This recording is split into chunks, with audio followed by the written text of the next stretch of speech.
In a significant breach on national security, over 22,000 secret pages on India's latest stealth submarine have been leaked.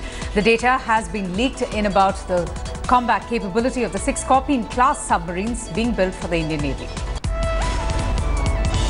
Defence Minister Manohar Parrikar has issued a short statement on this massive Scorpene leak. The Defence Minister hinted that the leak could be a result of hacking, and now the Naval Chief is probing this leak. The Indian Navy has even told India today that it's examining the extent of the leak. In a statement, Indian Navy has confirmed that the source of the data leak is foreign. Meanwhile, the French shipbuilder DCNS has also issued a statement saying that the French national authorities are now going to formally investigate the data leak and determine the exact nation of the leaked documents. A complaint on this huge data leak has also been sent to the Prime Minister. An official complaint with details of the 22,000-page leak has been forwarded to the Prime Minister's office.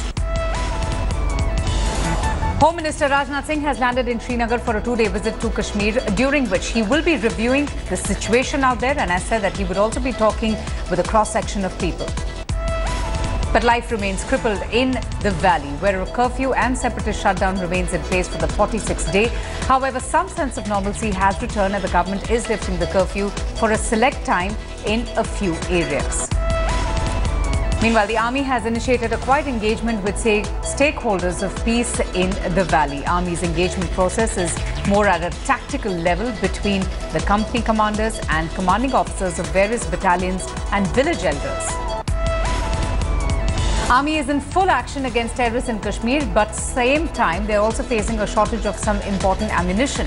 Sources have told India today that the multiple grenade launcher which is destroyed at the borders and other weapons are in shortage. Curbs were imposed in Agartala after several people were injured in clashes between supporters and activists of the Indigenous People's Front of Tripura and local residents from different parts of the city.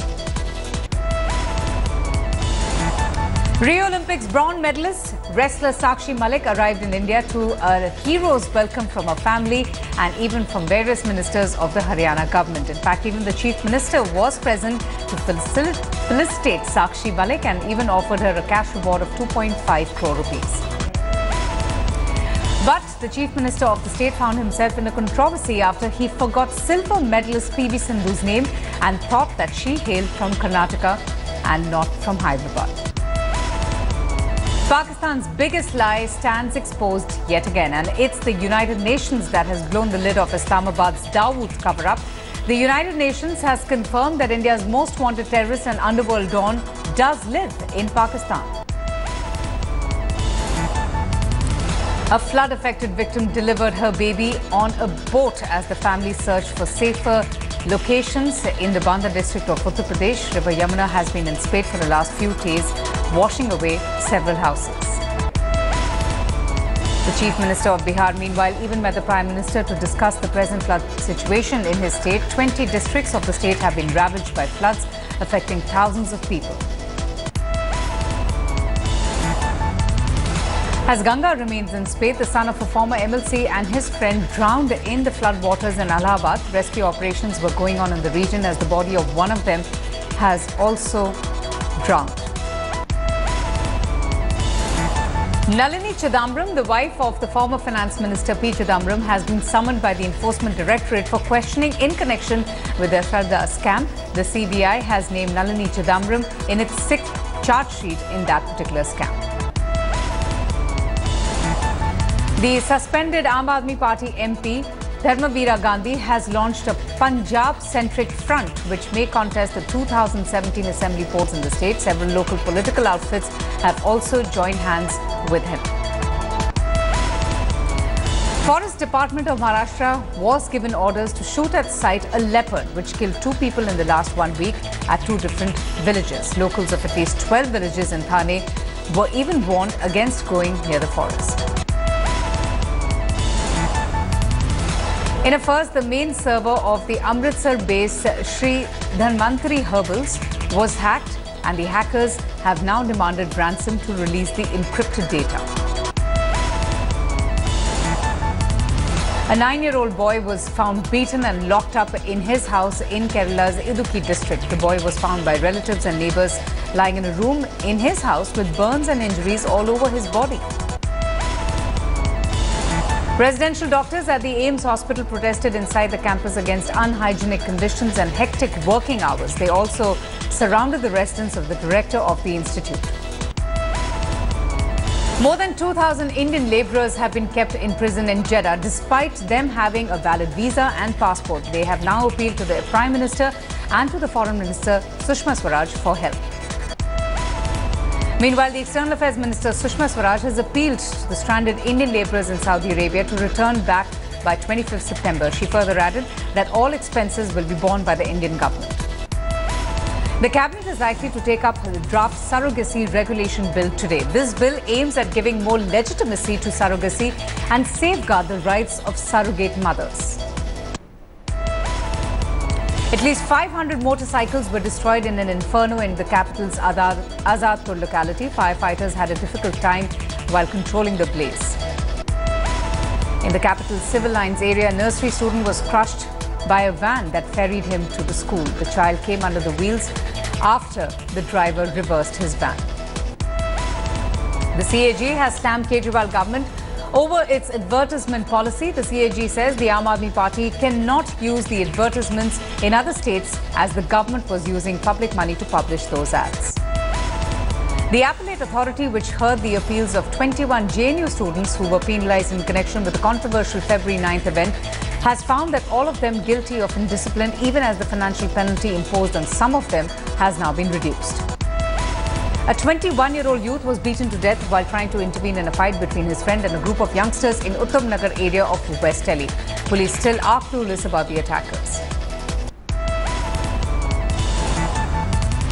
BJP's controversial proposal on the introduction of the Surya Namaskar in all civic schools has been passed. The discussion, as expected, turned out to be a heated one as the Samajwadi Party and other opposition parties took a strong objection to it. Police have released a sketch of an auto driver who allegedly harassed an executive whom he suspected carrying a bag made of cow hide. Police have already filed a case against this unknown cow vigilante. In what could be a case of contempt of a court order, the Maharashtra Navnirman Sena has gone ahead with 40 feet Dahi Handi, announcing a prize money of 11 lakhs for the 9-tier pyramid. Now, this is strictly in violation of the Supreme Court order. In the suburban Mira Road, a youth came in contact with a high-tension wire at a railway station. The youth, who was reportedly mentally unstable, died on the spot.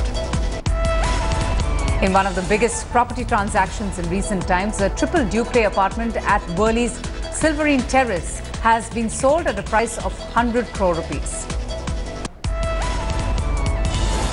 Telangana and Maharashtra chief ministers have signed an agreement that would clear the way for the construction of 3 new barrages by the lower state on Godavari while protecting Maharashtra's interests. Telangana government has also issued a draft notification for the reorganization of districts, revenue divisions and mandals, under which 17 more districts are proposed to be formed from the existing 10 districts in the state. The Rio Olympic silver medalist PV Sindhu and her mentor Pulela Gopichand were given a rousing welcome in Vijayawada. Thousands of school children also participated in the ceremony. 2 people died and 6 others were injured in a car accident that took place in Ben Circle area in Vijayawada. Onlookers say that the car lost complete control and hit a road divider. The Sri Lankan president, along with his family, were made to wait after he performed the darshan. The driver of his car, who also had gone for the darshan, took time to return back. After houses and shops, 2 malls in Bengaluru now face the threat of demolition. The Orion and Gopalan Arcade Mall could be demolished after survey maps show that they too have been built on stormwater drains, but the BBMP have sought for a fresh survey before they decide their next step. A petition has been filed against actor Ramya demanding that she should be booked under sedition charges for her comments on Pakistan. The actress had rebuked Defence Minister with her remark, "Pakistan is not hell." State BJP President B.S. Yediyurappa says that the Congress leaders should stop making quote-unquote insane statements supporting anti-national activities. He says if the Congress fail to do so, the nation will teach the party a lesson. A farmer who allegedly committed suicide has blamed a top police officer's son and 3 other policemen for driving him to suicide. His video suicide declaration was recorded by one of his relatives. Indian athlete Sudha Singh, who participated in 3,000-meter steeplechase at the Rio Olympics, has not been infected with Zika as previously thought. Doctors in fact say that her blood tests have confirmed that she is Zika negative. In a landmark observation by the Supreme Court, the apex court slammed Chief Minister Jayalalithaa for the abuse of public office, saying public figures must face criticism and can't use defamation to throttle democracy. Meanwhile, the Chief Minister of Tamil Nadu, Jayalalithaa, has said that biometric sensors now will be installed at all government schools for both the students and the staff. This electronic attendance system shall be used to reduce confusion. Rajya Sabha MP Shashikala Pushpa, who was expelled from the AIADMK for anti-party activities, has now been ordered by the court to appear in person along with her husband and her son in a sexual harassment case that has been filed against them by her maid. The government has approached the Supreme Court against the Madras High Court's order to transfer DSP Vishnu Priya's death under mysterious conditions case to the CBI. DMK Treasurer M.K. Stalin says that his party has decided to boycott assembly till the 30th of August. The decision was taken after the Speaker refused to revoke the suspension of 79 DMK MLAs. There seems to be no end to the attacks by stray dogs. More than 10 people have been bitten by stray dogs in 4 days, and among them was a 58-year-old woman who also sustained some serious injuries. Owing to a spate of attacks, the animal birth control program will now be implemented across the state to curb the stray dog menace. 3-year-long campaign is also to be implemented. Sabrimala Deputies Association will approach the Tamil Nadu government seeking help in the matter of entry of women in Sabrimala pending before the Supreme Court. The Kerala government is now letting women to enter the Sanctum Sanctorum. Kerala government aims to reach 100% electrification by the month of March 2017. Local self-government members have even met the electricity minister and have now begun measures for the full electrification of the state. Chief Minister P. Vijayan says that it's wrong to say Kerala is not a good place for IT startups. He says young entrepreneurs coming forward will solve unemployment problem in the state. The West Bengal government has submitted an intelligence report claiming that the BSF was training a people's militia of the GCPA that's looking to break away from Bengal in Cooch Behar district.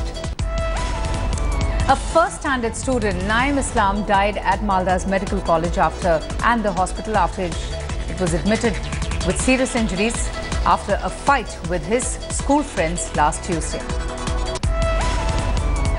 4 police officers from Cooch Behar were assaulted by locals in Harinchpara while they were recovering a dead man's body. A 22-year-old youth hanged himself because of severe police patrolling alleged by the locals.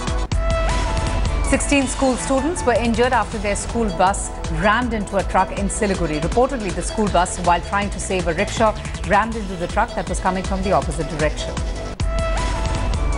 Continuing her tirade against the Prime Minister, West Bengal Chief Minister Mamata Banerjee alleged that attempts were being made to shift the tea board headquarters from Kolkata to Assam. The United Nations expressed its concerns over the hanging in Iraq of 36 men convicted of mass killing of soldiers in 2014 and called for a comprehensive review of the criminal justice system in the country. US Secretary of State John Kerry says Nigeria's battle against Boko Haram will only succeed if the government and its military gain people's trust. This as the Nigerian army claimed the killing of senior Boko Haram leaders. Turkey's Supreme Military Council, which normally meets just twice a year, convened for the second time in a month as part of the government's plan to overhaul the armed forces and bring it fully under civilian control. Libyan forces searched facilities in Sirte, which they said they seized from the Islamic State militants. The forces say that they are close to capturing Sirte after taking most of the city in a 3-month campaign. Malaysian authorities remanded a rapper in custody for 4 days over a music video that he produced after he allegedly insulted Islam in that particular video. The rapper has been charged with blasphemy.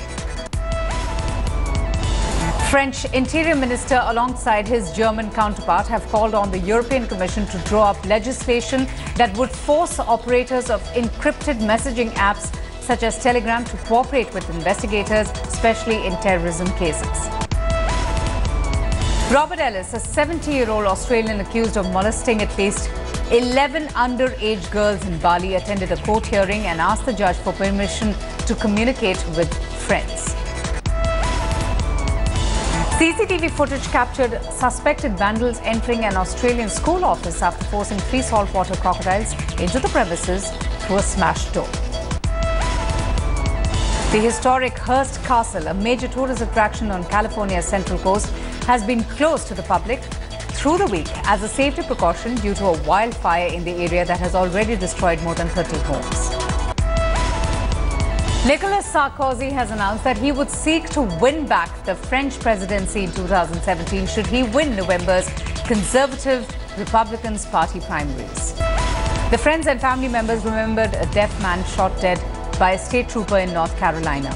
The trooper shot and killed a deaf driver, Daniel Harris, after a brief high-speed chase.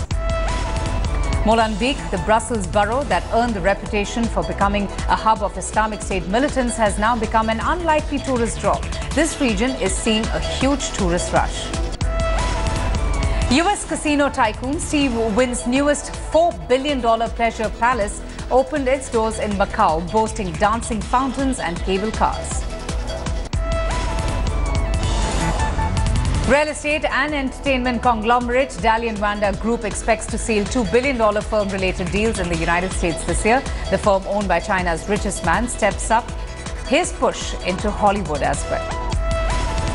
Narsingh Yadav, meanwhile, believes the door is still open for him to return to wrestling. According to the wrestler, CAS in its order has said that if he is able to furnish any proof that he was framed, his case can be reconsidered.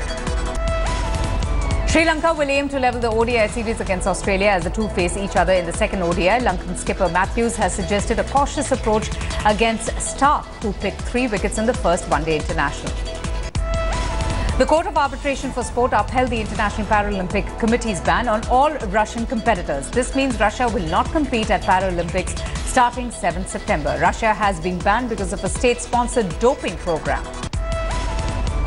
Barcelona goalkeeper Claudio Bravo is all set for a medical at Manchester City. The 33-year-old is all set to team up with former Barca coach Pep Guardiola, and with his Joe Hart stint with the Citizens is all but over.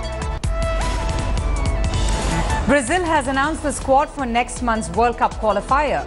In fact, Paulinho, who has not played for Brazil since 2014, is a surprise inclusion. The 5-time champion faces Ecuador and Colombia. In some entertainment news, according to the list of highest paid actresses in Hollywood released by Forbes magazine, Jennifer Lawrence is the highest paid actress in the second year in a row. Lawrence earns close to $46 million in the last 12 months. Justin Bieber was spotted with an aspiring model in England over this weekend. The two had also spent some quality time while they were away in Hawaii. Internationally acclaimed filmmaker Mira Nair's film that stars Oscar-winning actress Lupita Nyong'o will make its way into Indian theatres on the 7th of October. Beatles legend Paul McCartney persuaded makers of popular animated sitcom The Simpsons to make one of its characters, Lisa, a vegetarian in exchange for a guest spot. The makers of Ranveer Singh's starrer Befikri released yet another poster of the upcoming romantic comedy. The film also stars Bani Kapoor, who made an impressive debut in the film Should Desi Romance. Varun Dhawan, Siddharth Malhotra, Katrina Kaif, Alia Bhatt, Parineeti Chopra and Aditya Roy Kapoor have all wrapped up the Dream Team tour of the United States of America. Bollywood A-listers participated in this particular tour. Reports say that Shah Rukh Khan and Kangana Ranaut could be roped in by filmmaker Sanjay Leela Bhansali for a project which he plans to direct after Padmavati.